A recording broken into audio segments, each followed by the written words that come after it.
The date was June 15th, 2000, and the skies over the Pacific Ocean shimmered under a relentless summer sun.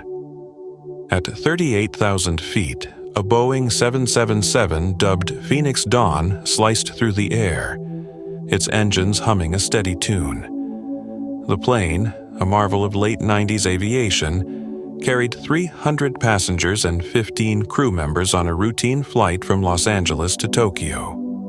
Wide seats, in-flight movies, and a sense of modern luxury filled the cabin. In the cockpit, Captain Sophia Reyes, a 42-year-old veteran with 2 decades of flying under her belt, sat with a calm authority.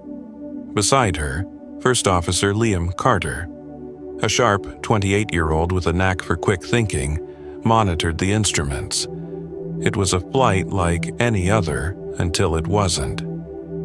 2 hours into the journey, somewhere over the vast emptiness of the Pacific, a low rumble shook the plane. It started as a vibration, barely noticeable, but within seconds, it erupted into a deafening explosion. The right engine had blown apart, spewing shrapnel into the wing. Alarms shrieked in the cockpit, red lights flashing warnings of engine failure, fuel leakage, and a fire that was already licking at the machinery. Sophia's hands tightened on the yoke, her pulse racing but her voice steady. "Liam, get me a damage report, now." The young co-pilot fumbled with the controls, his face paling as he relayed the grim news. The fire was spreading, and fast. Outside, the Phoenix Dawn became a winged inferno. Flames danced along the right wing, painting the sky with streaks of orange and black. Passengers pressed their faces to the windows, their gasps turning to screams as the reality sank in. A businessman clutched his briefcase.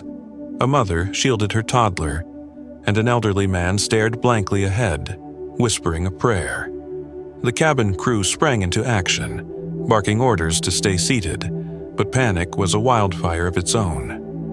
Sophia scanned her options. Hawaii, the nearest land, was 800 miles away in eternity with a dying plane. The radio crackled with static. A storm system somewhere below was scrambling their signal. "Mayday, Mayday, this is Phoenix Dawn. We've lost an engine and we're on fire," she called into the void, but only silence answered. Liam's voice cut through the tension. "Fuel's leaking into the wing, Sophia. We're not going to make it to Honolulu." She shot him a look, determination hardened by years of experience. "We're not giving up yet." The fire gnawed at the plane's vitals. Hydraulic lines melted, stripping away control of the flaps and rudder. The Boeing tilted, its nose dipping as the left engine strained to compensate. Sophia fought the yoke, muscles burning, while Liam shut down non-essential systems, buying them precious seconds. In the cabin, smoke began to seep through the vents, a gray haze that stung eyes and throats. Oxygen masks dropped, dangling like lifelines as the air grew thin. Amid the chaos, a handful of passengers stormed the galley, demanding to help. Among them was Jack Tanner, a grizzled ex-firefighter, and May Lin, a mechanical engineer traveling home. "We can slow the fire," Jack shouted through the din. "Depressurize the cabin, starve it of oxygen." Sophia hesitated.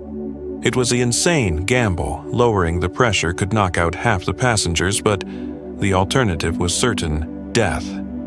"Do it!" she ordered, her voice steel.